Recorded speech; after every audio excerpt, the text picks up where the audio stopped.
Halo Sobat Penyatir. Dalam Perang Dunia Kedua, Jerman menjadi pionir berbagai teknologi militer.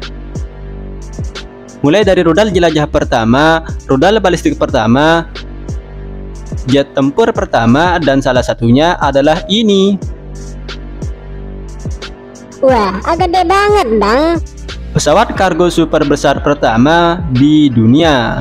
Selama Perang Dunia Kedua, Jerman menciptakan pesawat yang mungkin membuat Auric bersaudara atau Hermann dengan ukurannya. Perkenalkan, ini adalah Messerschmitt Me-323 Giant ataupun Giant, sebuah pesawat angkut super besar buatan Jerman yang diciptakan selama Perang Dunia Kedua. Ini merupakan pesawat angkut terbesar dan terberat yang mengudara selama Perang Dunia Kedua. Pesawat ini memiliki ukuran yang mengesankan. Panjangnya sekitar 28,2 meter, bentang sayap 55,2 meter, dan memiliki bobot lepas landas maksimum mencapai 43 ton. Pesawat ini ditenagai oleh 6 mesin radial 14 silinder berdaya 1164 horsepower. Messerschmitt Me-323 mampu mengangkut 130 penumpang, tank ataupun muatan apa saja dengan kapasitas maksimum mencapai 12 ton. Operation Sea Lion. Ya, pada awal peperangan, Jerman mempunyai rencana untuk melakukan invasi ke daratan utama Britania Raya. Operasi ini dikenal dengan nama Operation Sea Lion. Tentu untuk melancarkan invasinya, Jerman memerlukan moda transportasi untuk memindahkan kargo mereka dengan cepat dan besar.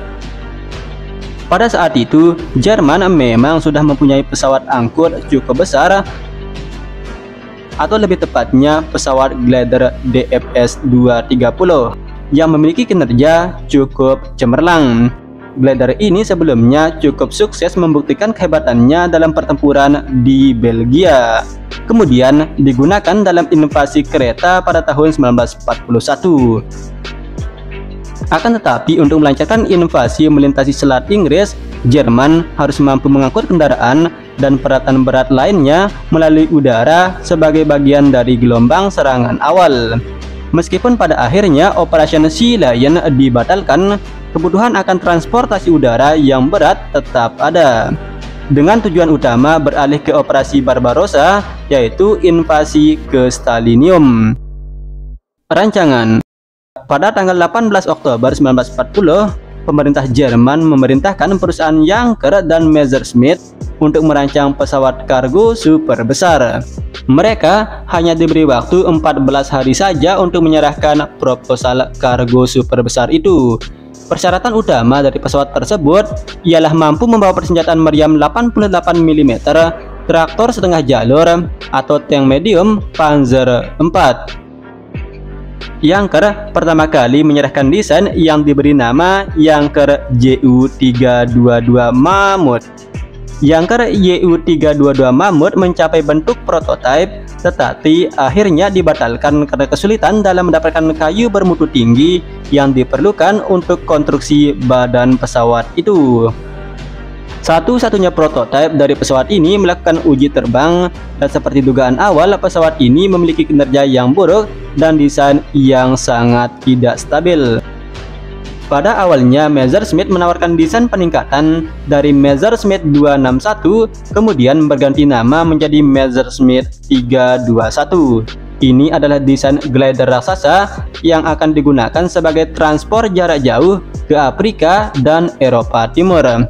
Karena tidak menggunakan mesin, Messerschmitt Me-321 harus ditarik dengan 3 pesawat tempur berat Bf-110. Itu pun ketika lepas landas, Messerschmitt Me-321 harus menggunakan pendorong tambahan berupa mesin roket yang sangat berbahaya. Terjadi begitu banyak insiden kecelakaan dan membuatnya sangat tidak efisien. Sekitar 200 unit telah dibangun, namun kurang berhasil dan jauh dari harapan ketika beroperasional. Setelah itu, Jerman menginginkan Messerschmitt Me-321 versi peningkatan, kemudian dinamai dengan Messerschmitt Me-323. Messerschmitt Me-323 merupakan versi peningkatan dari versi sebelumnya, yakni pada versi Messerschmitt Me-323 menggunakan 6 mesin radial Krian dari Perancis. Selain itu, untuk roda pendaratan menggunakan roda pendaratan yang sama seperti pada pesawat Block MB175. Hal ini dimaksudkan untuk mengurangi beban pada industri Jerman yang sedang sibuk memproduksi pesawat tempur lain. Uji coba awal kurang memuaskan, menghasilkan kecepatan sedang 210 km per jam atau 80 km lebih lambat daripada pesawat angkut Yanker Ju-52.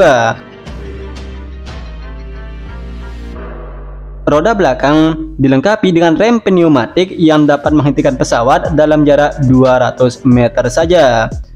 Namun, meskipun begitu, ketika dalam muatan penuh, Messerschmitt 323 tetap memerlukan bantuan dorongan roket saat lepas landas.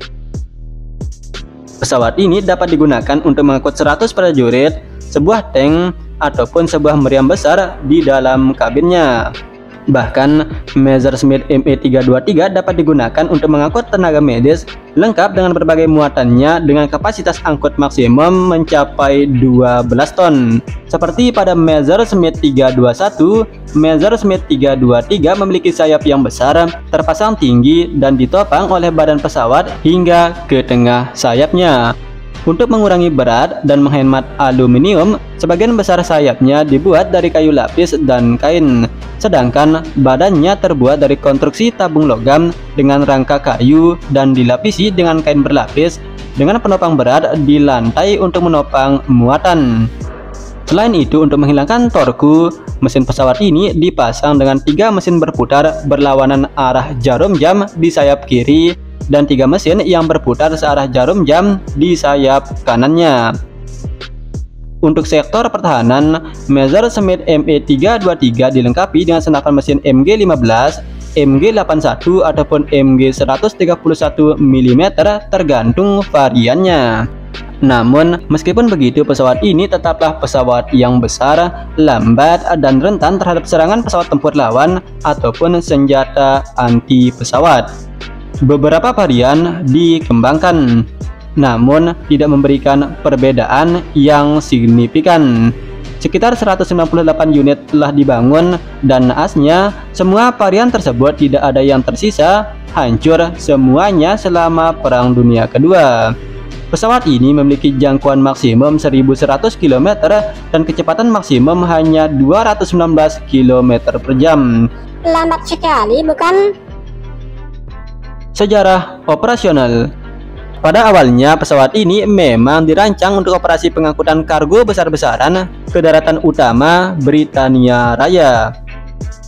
Namun, berhubung invasi dibatalkan, pesawat ini lebih banyak digunakan untuk suplai logistik ke Afrika Utara. Peran utamanya adalah mengantarkan semua kebutuhan perang Jenderal Erwin Rommel di benua Afrika. Pada bulan September 1942, Messerschmitt 323 dikirim untuk digunakan dalam operasi Tunisia. Mereka mulai bertugas di medan Mediterania pada bulan November 1942. Pada tanggal 22 April 1943, sebuah formasi yang terdiri dari 27 Messerschmitt Me-323 yang terisi penuh melintasi Selat Silsila dan dikawal oleh Messerschmitt Bf-109. Di perjalanan, rombongan tersebut dicegat oleh pesawat tempur sekutu yang terdiri dari Supermarine Spitfire dan Curtiss P-40 Kitty Hawk. Tentu karena ukurannya yang besar dan lambat, meskipun dikawal oleh pesawat tempur, dari 27 Messerschmitt 323, sekitar 16 hingga 17 unit diantaranya ditembak jatuh dengan mudah. Namun, meskipun begitu, Messerschmitt 323 cukup sukses mengirimkan sekitar 15.000 ton peralatan militer dan sekitar 300 truk berhasil mendarat di Afrika bagian utara. Selain itu, sekitar 1.200 lebih misi penerbangan kargo sukses dilakukan dengan pesawat ini. Nasib. Tidak ada satupun unit U-2 yang tersisa dari pesawat kargo super besar ini. Namun, aduh, kalian baca sendiri dah. Di Berlin memiliki rangka sayap utama Messerschmitt 323 dalam koleksinya. Bangkai pesawat yang hancur namun utuh ditemukan pada tahun 2012 di laut dekat La Maddalena, sebuah pulau dekat Sardinia, Italia. Pesawat ini berada di kedalaman sekitar 60 meter di dalam air, sekitar 8 mil laut ataupun 15 km dari pesisir pantai. Pesawat itu ditembak jatuh oleh pesawat tempur jarak jauh Bristol Beau Victor milik Inggris pada tanggal 26 Juli 1943. Waduh, Jerman ini pionir berbagai teknologi militer ya bang. Oke, terima kasih telah menonton video ini dan seperti biasa, salam penyatir handal.